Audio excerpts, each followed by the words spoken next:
What's good, everybody? It's your boy Cisco, and today we're going to be talking about one of my favorite subjects, marijuana, and why the United States should legalize it. Here we go.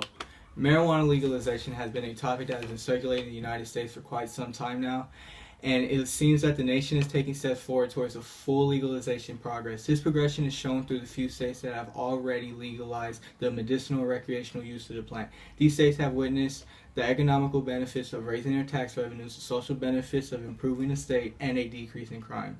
Also, the medical benefits of fighting off harmful diseases in adults and children.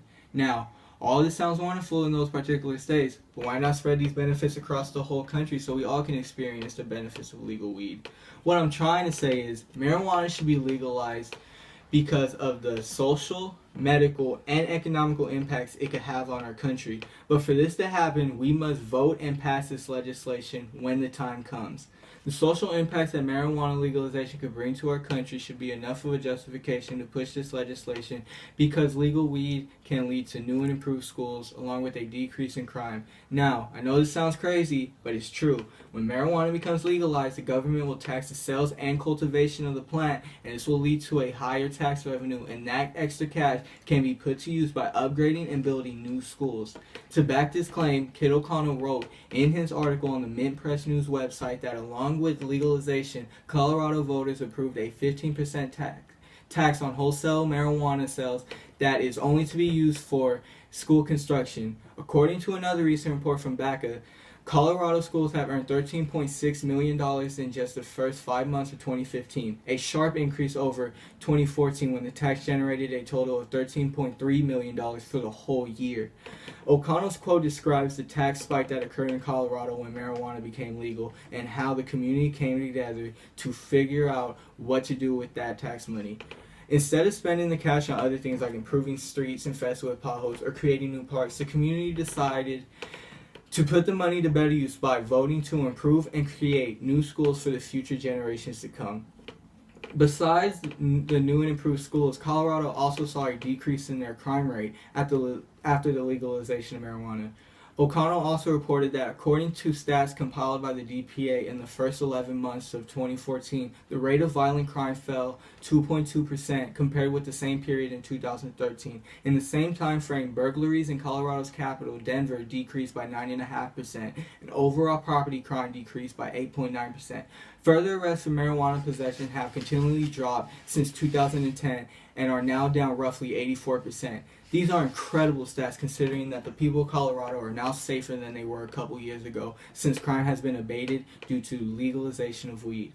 I mean, wouldn't this be better if it were happening across the whole country? Of course it would, but the only way we as the people can see these positive social changes would be to vote yes on legal pot when the legislation is being voted on in your state. Overall, these quotes show how marijuana legalization can lead to positive social changes due to the improvement of schools and a decrease in the state's crime rate. But these aren't the only things legalized weed can do for our country. The legalization of marijuana can also lead us to the economical benefit of raising states' tax revenues since the government will tax the sales and cultivation of the plant. For example, the people over at the website Drug Rehab reported that as state and local governments struggle with rising costs and decreased revenue, many are looking for creative ways to increase income to pay for everything from road repairs to new parks. Some believe that marijuana legalization could be a windfall in the form of new taxes applied to its distribution and sale. In Colorado, for example, analysis suggests that taxing the drug could raise between $5 and $22 million annually. Basically, the government sees weed legalization as a way to generate more money for the state so that they can improve things like pothole-infested streets or, as I stated before, schools.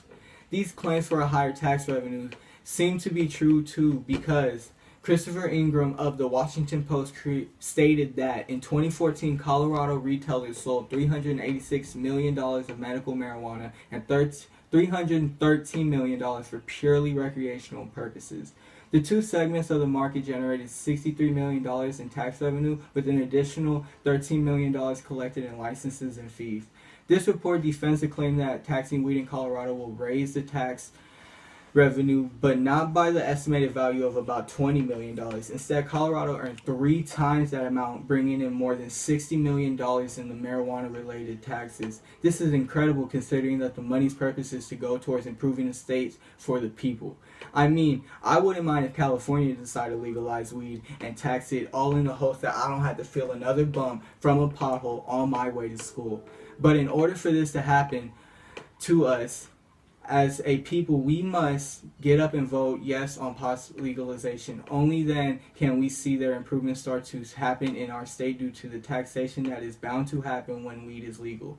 Now, besides the money and improvement of our states, legal weed can also bring the health benefits for people suffering from illnesses like cancer or even seizures.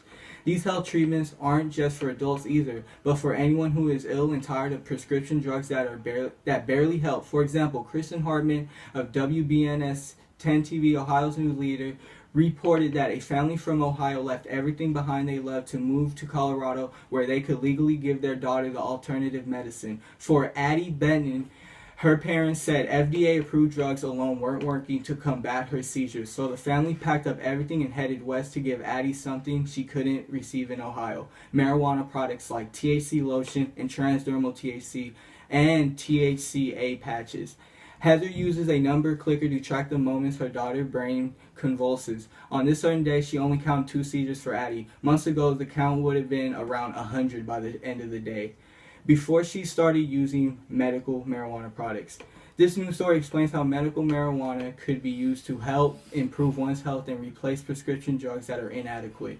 Also, this report shows us how marijuana could be safe for children to use that are going through severe illnesses like seizures. As a matter of fact, marijuana can help treat many different diseases, according to Jill Patton, who wrote in her article for the Bring Me the News website that medical use of marijuana has been demonstrated to ease symptoms from several medical conditions, including muscle spasms caused by multiple sclerosis, nausea from cancer, chemotherapy, poor appetite, and weight loss caused by chronic illness such as HIV, as well as nerve and pain seizure disorders. The claim made by Patton supports the Hartman had to say about the plant and also gives a wider range of the health benefits caused by marijuana. With that being said, the only way we can help improve the lives of those that are sick is to push for the legalization of weed in our states and voting yes when the time comes. In conclusion, marijuana should be legalized because of the social, economical, and medical benefits it can produce for our country. Socially, the American people could be looking at a new and improved schools